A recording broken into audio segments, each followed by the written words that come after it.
आप पेशेंस रख रहे हैं, आप स्पिरिचुअल है।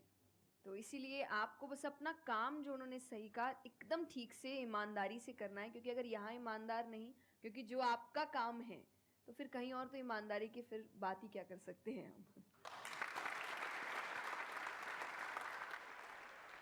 मैम मेरा आप दोनों से ही है मेरा क्वेश्चन कि रियल फ्रेंडशिप का एसेंस आज खोते जा रहा है। हम सैटरडे संडे को पार्टी तो कर रहे हैं फ्रेंड्स के साथ, लेकिन जब रियल फ्रेंडशिप का टेस्ट होता है तो most of the friends fail हो जाते हैं, और हम भी फेल हो जाते हैं उसमें अपने दोस्तों। हम ये तो भूल जाते हैं कि वो हमारे दोस्त नहीं है अच्छे, तो हम भी तो नहीं हैं। तो ये चीज़ हम रियल फ्रेंडशिप को आज कैसे वापस उसके एसेंस को रीजनरेट करें और खुद भी दूसरों के अच्छे दोस्त बने। दोस्ती बहुत बहुत ज़रूरी होती है, और इस पे भी मेरा एक छोटा सा वीडियो है कि आप फ्रेंड्स को आइडेंटिफाई कैसे करें, या वही जो क्वालिटीज़ है वो खुद में भी कैसे लाएं। तो सबसे पहली क्वालिटी यही है कि हम जो सिर्फ सैटरडे संडे जिन दोस्तों से पार्टी करने के लिए मिल रहे हैं वो आपके दोस्त नहीं होते हैं।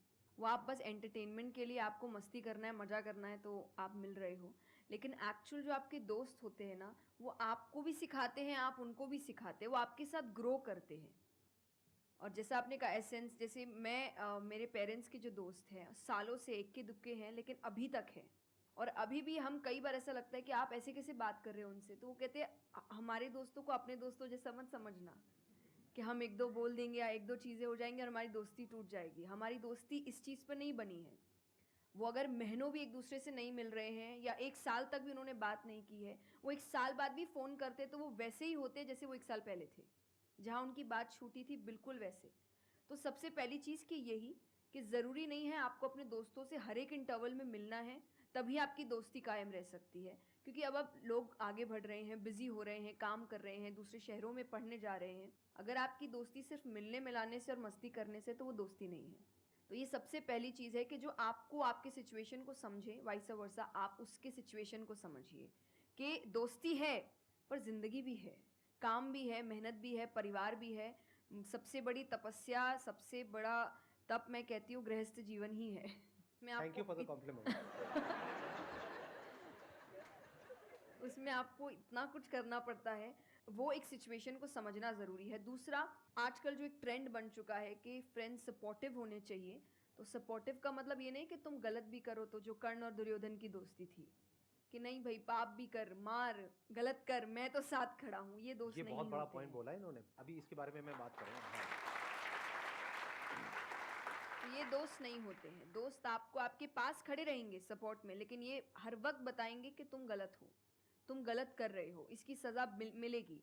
तो ये सच्चे दोस्त होते हैं। तो आप या तो कहते हैं ना कि कृष्ण जैसे दोस्त बनो, खुद ही बनो। बात यहीं आती है, कृष्ण जैसे ढूंढने से पहले कृष्ण जैसे दोस्त बनो, कि जो हर वक्त बताने। कृष्ण कभी अलग नहीं हुए अर्जुन से।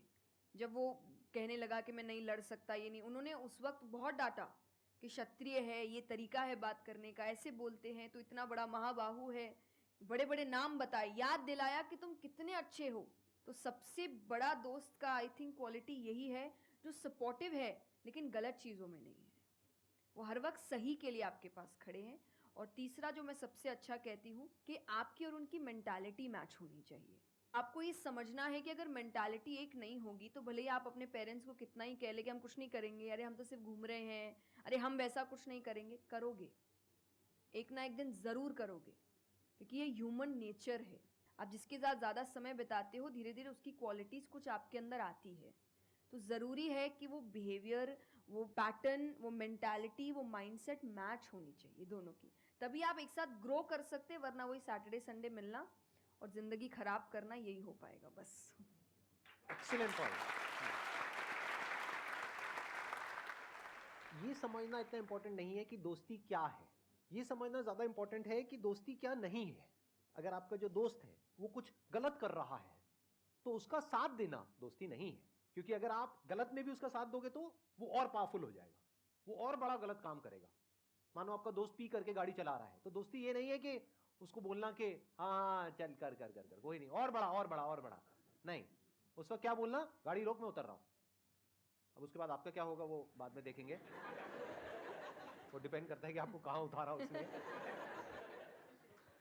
जो इन्होंने एग्जाम्पल दिया दुर्योधन वाला, बहुत इंपॉर्टेंट है वो समझना। ऐसे लोगों से दूर रहो, ये दोस्ती है। दोस्ती को तोड़ देना दोस्ती होता है बहुत बार।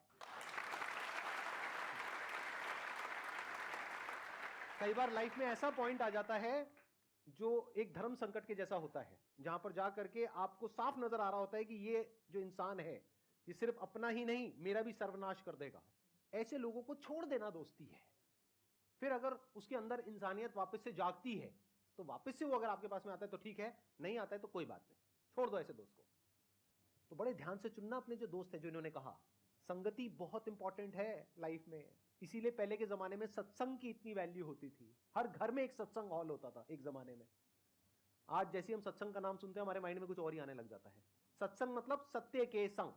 सत्य मतलब वही जो इन्होंने कहा कि जब कोई सही रास्ते पे चल रहा है तो उसका साथ देना, और कोई झूठ के रास्ते पे चल रहा है, कोई गलत काम कर रहा है तो उसका साथ छोड़ देना। तो सत्य के साथ रहना, वो लोग जो सत्य बोलते हैं, वो लोग जो सत्य की राह पे चल रहे हैं, वो लोग जो धर्म की राह पे चल रहे हैं। ये वर्ड सुनने में आपको थोड़े से पुराने लगेंगे, लेकिन अगर इसकी डेप्थ को आप समझोगे तो अंदर से आप समझ पाओगे कि मैं क्या बोल रहा हूँ, किस लेवल से बोल रहा हूँ। Hello sir, hello ma'am. Ma'am मतलब कई बार हम सुनते भी हैं, बहुत जगह देखते हैं, और कई बार बहुत बार हम पढ़ते भी हैं। मैम मुझे ये पूछना है कि मैम भक्ति क्या है, मतलब भक्ति क्या होती है? आज ये ज़माना अलग हो गया है कि भगवान से भी लेन देन का मामला चल रहा है कि आप मेरा ये काम कर दो तो ये हो जाएगा, और काम एक भी नहीं हुआ तो भगवान बदल ले, कि वही कहीं और माथा टेकते हैं, यहाँ तो काम हो नहीं रहा। तो ये भक्ति नहीं होती। तो एक तो जो परसेप्शन भक्ति का बन गया है कि भजन कीर्तन पूजा पाठ कर लिया और भक्ति हो गई। भक्ति का असल मीनिंग है सरेंडर, समर्पण। और समर्पण व्यक्ति कब करता है? जब पहला चीज़ विश्वास होता है कि वो जो भी करता है वो सही करता है। मुझसे कई बार लोग पूछते हैं कि आप बहुत ज़्यादा डिप्रेशन में नहीं जाते, या कोई आपने सब कुछ देखा है, चाहे स्ट्रगल है, इंसल्ट है, रिजेक्शन है, हर फील्ड में हर चीज़ होती है।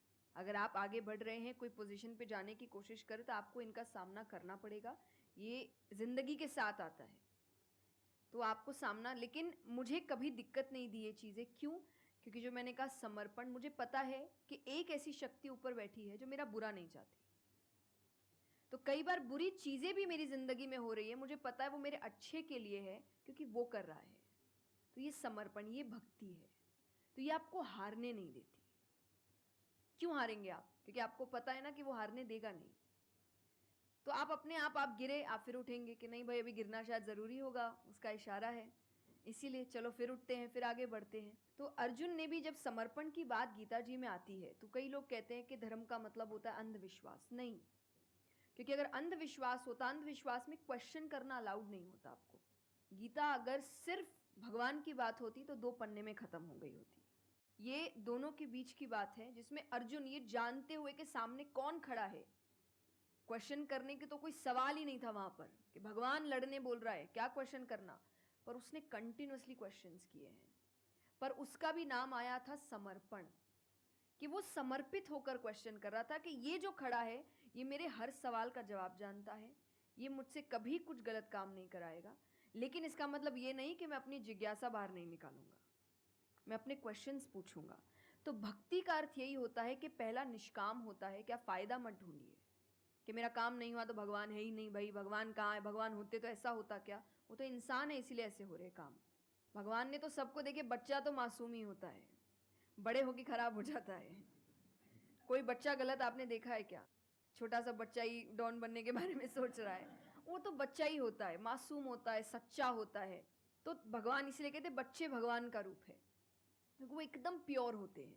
बड़े होने के बाद हम काम खराब करते हैं और नाम फिर हम भगवान का देते हैं, क्योंकि हमको इल्ज़ाम लगाने के लिए लोग चाहिए। ये फेलियर्स के लिए भी, आप फेलियर्स के लिए भी हम कहते हैं मेरा काम अच्छा नहीं था, मेरा समय अच्छा नहीं था, मुझे पेरेंट्स ने सपोर्ट नहीं किया, मेरे पास ये नहीं था। वरना अगर देखा जाए इन्हीं सिचुएशन में कई लोग हैं जो काम करके आगे बढ़ जाते हैं। तो करने वाला तो कर लेगा, नहीं करने वाला इल्ज़ाम लगाएगा। तो वो इल्ज़ाम अभी हमें ऐसे दिखता है एक ऐसा कोई है जो सामने तो खड़ा नहीं है, भगवान लगाओ इल्ज़ाम। एक फ़ोटो है ना इंटरनेट पे कि भगवान खड़े, छोटी बच्ची खड़ी है, छोटी बच्ची के हाथ में एक टेडी बेयर है, तो भगवान वो मांग रहे हैं और वो बच्ची बोली मुझे बहुत अच्छा लगता है, मुझे नहीं देना। उसको नहीं पता कि भगवान के पास पीछे एक बड़ा सा टेडी बेयर रखा है और भगवान उसको कह रहे हैं कि बस दे दो और मुझ पे विश्वास रखो कि वो दे दो छोटी चीज़ जो तुमसे, आपको वो बुरी लग रही है उस वक्त कि मेरे साथ गलत हो गया या मेरा छोटा काम नहीं हुआ, मैंने तो इतनी पूजा की थी, इतना काम किया था। शायद तुम उस काम के लिए नहीं बने हो, तुम और बड़े चीज़ के लिए बने हो। तो निष्काम क्या है कि आपकी भक्ति निष्काम है, स्वार्थ से नहीं बनी है, तो भक्ति आगे बढ़ेगी। दूसरा सरेंडर, कि मेरे हर सवाल का उत्तर सिर्फ उसके पास है। तो ये दो चीज़ें भक्ति बनाती हैं।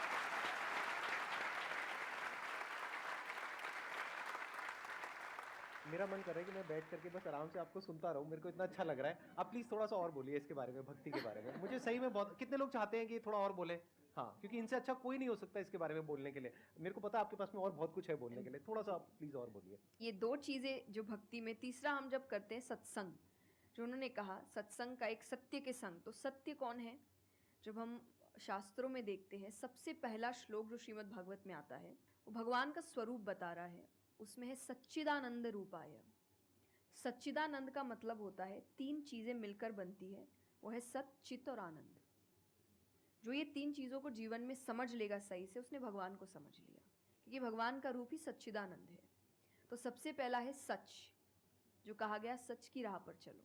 जो हम ये एक्चुअली आपने एग्जैक्ट वर्ड उस वक्त बोले, मैं अपनी कथा में भी कहती हूँ कि आजकल हम इतनी छोटी छोटी बातों पे झूठ बोलते हैं कि हम किसी से मिलने जा रहे हैं और हम घर से भी नहीं निकले, अरे 5 मिनट, अरे सिग्नल पे खड़ा हूँ, अरे बस पहुँच गया, अरे क्या हो गया, वो 2 बातें तो सुनाएगा ना सिर्फ कि तुम समय लेकर नहीं आए।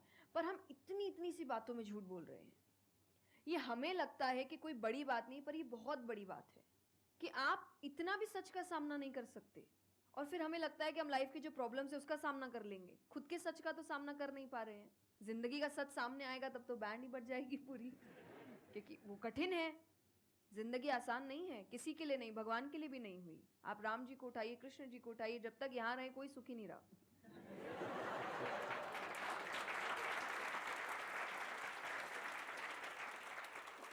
तो सुखी तो कोई नहीं रहा यहाँ पर। आपको सुख खुद ढूंढना पड़ता है, आपको अपना जीवन खुद निकालना पड़ता है अपने चॉइसेस को लेकर। तो इसीलिए पहला सत है। दूसरा चित है, अवेयरनेस। हम अवेयर नहीं है चीज़ों को लेकर, हम इग्नोर करते हैं। अवेयरनेस और इग्नोरेंस ये ऑपोजिट्स हो गए, कि आप कोई भी चीज़ आपको समझ नहीं आ रही है, नहीं है। मैं अधिकतर नास्तिक लोगों को आप देखिए, उनको अगर पूछे ना भगवान को मानते हैं, तो उनके पास एग्जैक्ट रीजंस नहीं होते कि क्यों नहीं मानते। बस नहीं है, दिखा नहीं, मुझे नहीं दिखा तो नहीं है। तो तुम्हें तो बहुत चीज़ें नहीं दिख रही। मेरे पापा इस पर, मैंने एक बार उनसे क्वेश्चन किया था कि बोले तो पापा कैसे जवाब दे? तो पापा बोले उनको पूछना, उन्होंने अपने परदादा को देखा था? देखा तो नहीं होगा।